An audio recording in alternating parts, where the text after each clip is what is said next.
একদিন হজরত মোহাম্মদ সাল্লাল্লাহু আলাইহি ওয়াসাল্লাম সাহাবীদের সঙ্গে বসেছিলেন। হঠাৎ এক ছোট্ট মেয়ে লজ্জায় লাল হয়ে এগিয়ে এলো।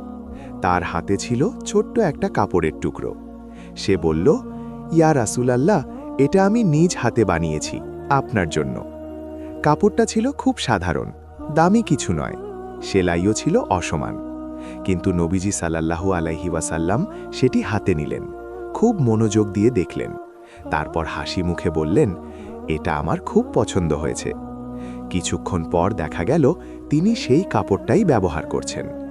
সাহাবীরা বললেন, ইয়া রাসূলাল্লাহ, এটা তো খুব সাধারণ কাপড়।